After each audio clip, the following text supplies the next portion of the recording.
Welcome back to By George from Page to Stage. I'm Matt Ogden. This man right here is Mr. Richard Sykes. And today, Rich, we are at the Jubilee Centre, aren't we? We are. It's another fresh location. We're like the nomads of the podcast world. It's amazing. But yeah, the Jubilee Centre is another place for rehearsal in Huddersfield. They've been very, very kind to us over the years. We rehearsed all of Priscilla here. And we did. Yeah. And we are currently doing a rehearsal. We're doing the rehearsal tonight for a song called Pump It Out, which we've discussed in a previous podcast. But it's quite fun. And it's Chloe's number, but as we've mentioned before, she's not actually the one singing. No, it's more like her narration, really. Yeah. So she's going to be having to look the most active, and she's got to kind of like show everybody else who's in the number how to do the number. Yes. Right. And the staging that you'd had for it was that Chloe is looking at a mirror wall as if it was a dance studio, and she can see all of the performers in the background. Yeah. And we've just sort of seen it, and we can show a little bit of this. You can see Jess looking at where Janet would be. So Jess as Chloe, looking at Ellie as Janet. Get confused. Very confusing. But looking at her as if she was in the reflection, and Jess having to learn that from the get-go, on top of the dance moves, on top of where everyone's positioned, especially Clive, who Neil is playing, but ironically also choreographing the number, which makes it a whole load of meta and fun. But yeah, so we've not stopped laughing so far, have we? And they haven't either, which is great. Exactly. It's a really funny routine. Neil's doing a great job. He's described the choreography as a bit Pan's People, because whenever there's a dance move, he's basically putting it in as a move for itself, like beat it, chance it, belly dance it. He's got them doing belly dancing. Yeah, the little shuffles. Yeah, the little shimmies and shuffles. So it'll help them with the words. It'll help them enormously in learning this song, because it's a swine of a song to try and get in your head. But yes, he's got the whole routine turning. It's going to look really impressive. I think my favourite moment so far in setting this routine has been where everyone's come up to Richard and said, "Oh my God, Richard, what have you got me doing? Thanks, Richard." Yeah. And as I went round to Kira, as I was doing a bit of the Kira the MD, footage, Kira the MD, who we will speak to at some point. I went round to Kira's, and I could see that obviously her job really at the moment is mainly just pressing play on the track so that they can dance to the timing. But she had the sheet music up, and then she had her phone to the right, and it was a message from you saying, "Hi, love, this is the music for tonight's Zumba class." Yes. Not rehearsal. Good luck. Class. No, it's got to be the Zumba class tonight. Kira's been fantastic about this one, because it's not easy musically at all. So we had a quick run through musically beforehand. The girls smashed it, absolutely smashed it. And now they're learning it, but without... they're learning it to my vocals, because it's hard to put something in right now and then have the lyrics on top of it and have everything piled into one. It's a tough learn, and we knew it was going to be. So they've allocated a full rehearsal for it. And do you know what I think from the feedback from last week? It sounds like we've kind of steamrolled through a lot of the songs.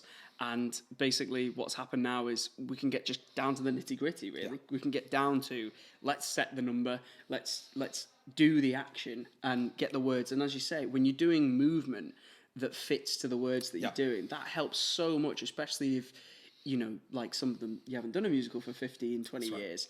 And like some of the other ones who might not be the most confident dancer, this number perfectly complements that kind of... I would agree.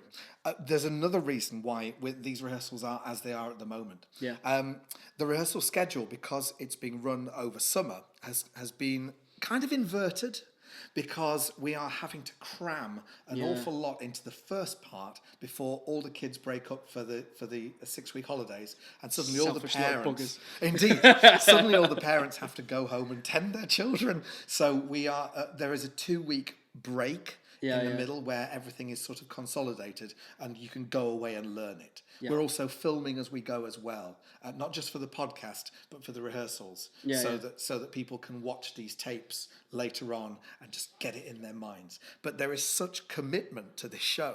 I mean, we've just had a break. We're coming in after the break, and there wasn't much of a break. All people did was nip out for a quick vape. But the majority were actually sat on the floor going, right, that move goes there. Yeah. We'll write that in now because they know that this is wiping a bit of sweat off their brow and making a note of what they need to do next. Yeah, it's a very sweaty night. Yeah. And it's quite warm as well. It's been quite rainy and quite cold the past few days. Yeah. And then tonight it's just warmed up a bit and Just it's for nice them. and bright and sunny. Yeah. Just as they're about to do their Zumba class. We could have really done it being a cold winter's night for this one because it's a storming routine. But honestly, it's going so well so far. And I can say that hand on heart about all the routines so far. Neil has nailed every single one, and he's milking all the humour for all it's worth. I love the little reference to, oh God, it's like Bop It, isn't it? Well, yeah. All the different body parts that they can pull and twist and turn and the feeling of the bosom as well. Yes, there's a line also about me bust doesn't sync with me rack, or me butt doesn't sync with me rack, and so he's got butt rack, so you can see that his moves are echoing the lyrics exactly right. And this may seem obvious, but it's not. What you have to do when it comes to comedy is be as obvious as possible. When the lyrics are coming at you at 1,000,000 miles an hour, the audience, hearing them for the first time, has to say rack, bust. We know what that is. On that note as well, just before we started filming, we spoke to Maria again, didn't we? And if you've gone back and or at the time, if you watched the episode where we talked about signage and how Maria will be signing for the show, we literally just talked to her about the fact that she's been speaking to members of the deaf community to make sure that it's as accurate as possible, especially this number. And like you've just said, the fact that it's got to be so physical, they're trying to show exactly the humour that anybody can pick up, regardless of whether or not they heard the line, because they either did hear it or they can't hear it. Yeah. Seeing that physical comedy is that cue to that's what they're saying. That even if I can't get every single word, and you have made it wordy as hell, they can still pick up on that's a reference to that. And it might take a couple of seconds for them to twig that. But then, I think so. It's going to be a very interesting routine. I can't wait to see, and as we've both said to each other, can't wait for this opening night. It's just going to be breathtaking. I literally just turned to Rich and I was like, I'm going to be sat there with the biggest grin on my face, especially when this number comes on, because I'm going to know what's going to be happening and none of the audience are going to have a clue. That's right. It's going to be so funny. So funny. I received a message today from James Fernley, a friend of us both, on guitar. And I was driving at the time, and I just caught the last bit, but I'll still take a look at the score for you. Yeah. So I thought, oh no, James has dropped out. And I thought, okay, well, from playing guitar in the show, at least he's going to look at the score and we can dep. Yeah. And it wasn't that. What James had actually sent was the full score back with all the amends. And it's absolutely, I thought Maria's editing was red pen-tastic. James's is, can't write that. There's literally 100 marks on the first page as to what I should be doing with this guitar part. And he said, he is brilliant. He is fantastic. And he said, I don't want to patronise you. And I said, no, you didn't. But you did tell me this thing, and I was going to extrapolate these. But he's gone through the whole thing and marked every single thing for me to change. He's a godsend, is that boy. Amazing. You're welcome. Yes. Well, I can't take credit for it. Came as a recommendation from your good self. But no, in terms of the week as well, it's been a fascinating week in terms of rehearsals. We did have the Thursday night rehearsal. Yep. Which was a blistering run through the first few numbers. God, I missed that one. But luckily, I've started saying no to things. Yes. And freed myself up to actually be able to come. Well, there is that. Yeah. So, well done, you. Congratulations. Yeah, I'm really looking forward to this Thursdays. Last Thursday, we got through 2 numbers and the first scene. Right. And we did it all in one rehearsal. So you've got Yorkshire Born and Bred. Yorkshire Born and Bred done. Into the queue. Queue is done. And then into the first scene leading up to the third song. Oh, wow. This was in the course of 1 hour and 50 minutes. Bloody hell. Neil is absolutely powering through these things because I think he realises that the humour that we're aiming for here, it's going to have to be rehearsed and rehearsed. All the laughs are going to go. You know, at the moment, rehearsals are brilliant. Not from me, I'll be laughing. No, but while we're setting everything, but when everything starts really getting serious, things are going to get very serious. But it gives each of the performers then the opportunity to play around with it more does. if it's blocked earlier. Exactly right. Yeah. But comedy is hard, and I know comedy is hard. I know how much it has to be rehearsed. An equivalent is the Hollywood movies. At the moment, I wouldn't say there's been a really, really good comedy for a long. You have to think, don't you? They've always got a bit of a niche or an edge to them. It's not like a standard comedy. If you look at things like Bridesmaids and any sort of Judd Apatow, Hangover. Yeah, those are the modern comedies that you look for, and there's an element of improvisation to them. But they aren't as good as these. When was the last time we had a really good scripted comedy? You're looking back to the 80s and 90s, really, genuinely. And that's what this has to be. It can't be improvised. So it has to be the same every night, so it's got to be a scripted comedy. So it's a real throwback to the good comedies when jokes were actually written. So I'm looking forward to it. And hearing that first scene was mesmerising because there's an awful lot going on and it was getting good laughs. That's exactly what you want, isn't it? Exactly what we want. Fish, chips, and lots of laughs. Indeed. And vinegar and salt. Indeed. And speaking of good condiments, shall we talk to a few of the people who are going to be doing this? Yeah. Okay. I don't know how they're condiments, but yeah, let's talk We'll call to them salt and vinegar, certainly. No, Put as the caption. We'll talk to Anne-Marie. Yeah. And we talked to Alison last week, but let's talk to Ellie as well. Awesome. Because those three are really leading this song when Chloe is not narrating it. Awesome. Let's chat to them. Here we go. And I am joined by two very sweaty cast members in Ellie and Anne-Marie. So, how did Pump It Out round one go? Challenging. Challenging, that's the word, I think. We've literally just come off and We've been pumping it out big time. Nice. And it's pumped. Yeah. And I'm out.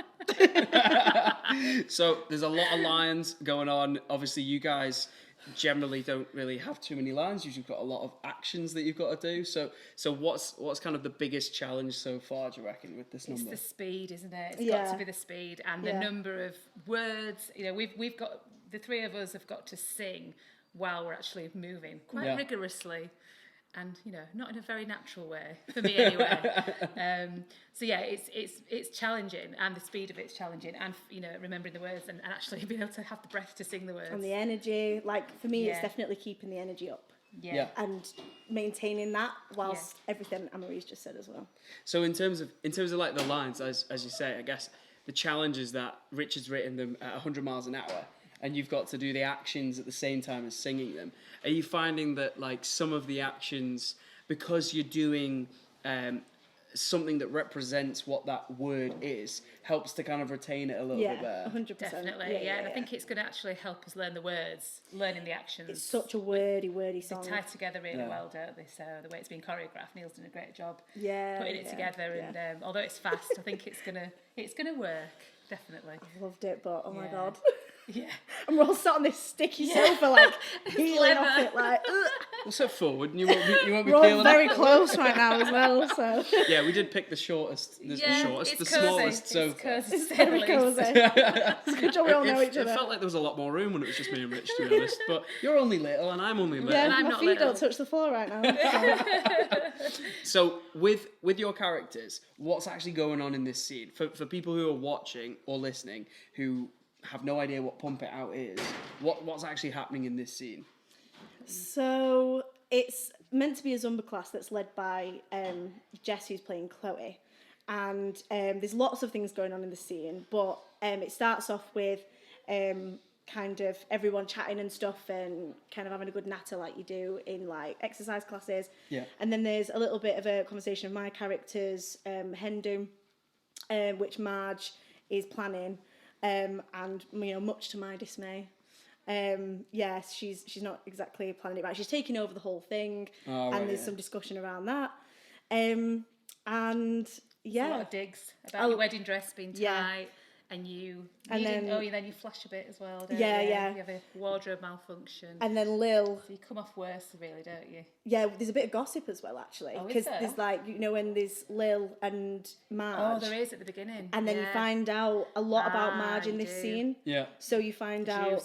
You get the juice, don't you? Yeah, and that she's kind of a bit of a man stealer, I think. Yeah. And Lil's character's She's had husband. quite a number. conquests. Addicted to wedding cake. Is And one of the that's best when lines. Chloe is doing the numbers and she's figuring out how to set up the PA system and getting the steps ready. And we're all kind of warming up, getting ready, and then she whips us into shape, and then we start. pump it out. Yeah, we pump it out. And we do.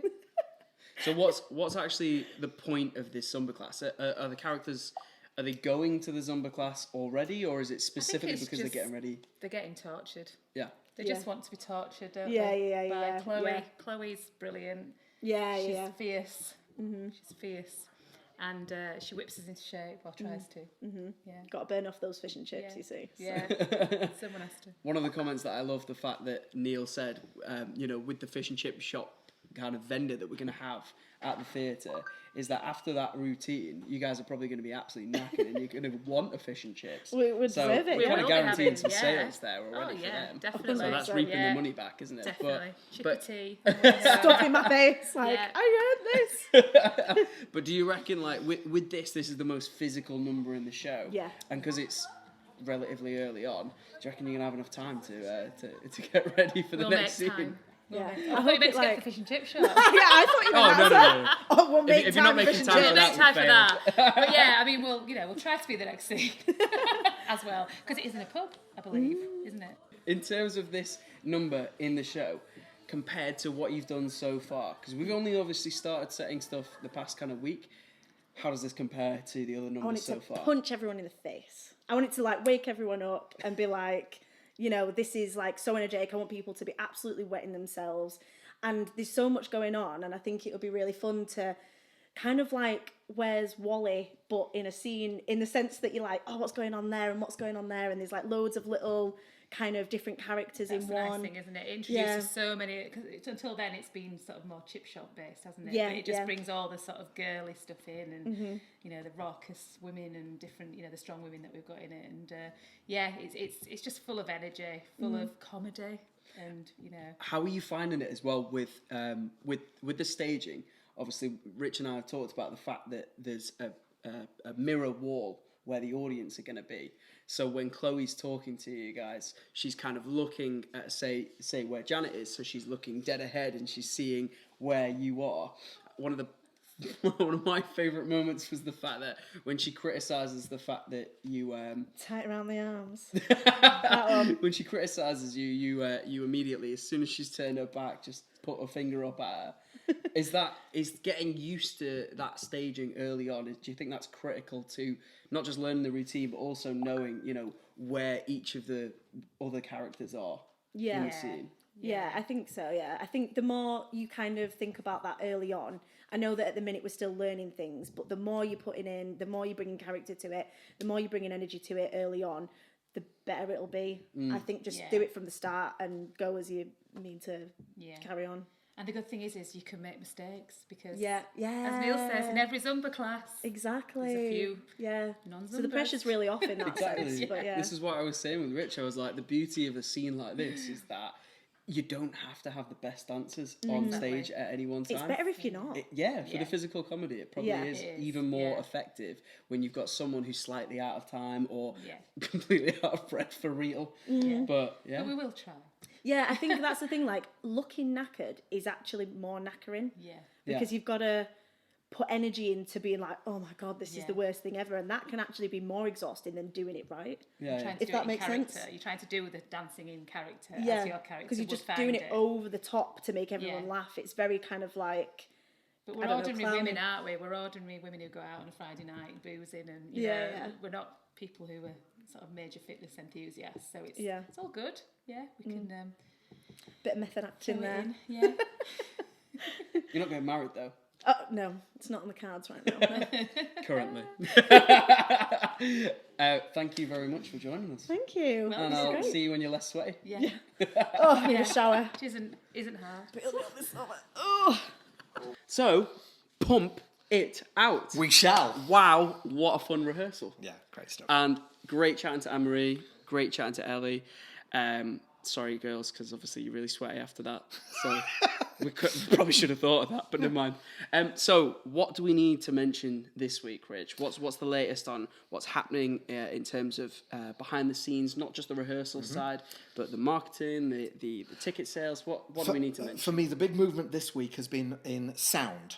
Because we've got a sound guy who's called Jonathan, and he's an employee of the Lawrence Batley Theatre. Yeah. He actually did your set. He did. On Saturday at the Lawrence Batley Theatre courtyard, which was excellent. And it was okay. But John's a superb sound technician. John did a great job. Of course. Yeah. John left the Lawrence Batley Theatre to go on a pro tour. Yeah. And came back because he didn't enjoy it. He prefers working at this level at the Lawrence Batley Theatre. Tons of variety, a great working atmosphere at the Lawrence Batley. Yeah. So John's back and ready to do another stint. If you look at James on lights as well, he'll be in charge of doing all that, and will have this absorption into the project. Can't wait. So some great news this week, and also ticket sales are going really well. So awesome. Fantastic. Yeah. And that's a good point to mention. Oh yes. Where can you get your tickets from, Rich? Got to get them quick now, folks. Yeah. So this is www.thelbt.org, and there you can look for the show By George that's showing halfway through September. And if you're struggling to find it, you shouldn't be struggling to find it, but if you are struggling to find it, then you can go to Google and you can type in Chip Shop Musical, Huddersfield, and it'll come up there. Lovely. Or what you could do, if you want to find out a little bit more about the show, before you buy a ticket, because let's face it, some people want to know, what am I actually going to see? Yeah. You could go back and watch some more of the podcasts. You could watch them on YouTube. You can listen wherever you get your podcasts from. Someone messaged me the other day actually and said, where can I find your podcast? And I went, it's on everywhere. Yes. And sure enough, it was on Apple Podcasts, which is where they listened. It certainly is. And lastly, if you want to know more about this wonderful man sat to my right, then you can go to richsykes.com and you can learn all about By George, you can learn all about Curtains, as it was, and you can learn all about who he is as a performer and a writer and a director and just everything in general, to be honest. You can also scan the Instagram code, which is just here, and that'll take you to various Instagram content now. So yeah, we should be able to we've got plenty lined up. Indeed. Awesome. Right, thank you very much, Rich, and I'll catch you next time. See you, sir. See you later. Bye-bye. Bye.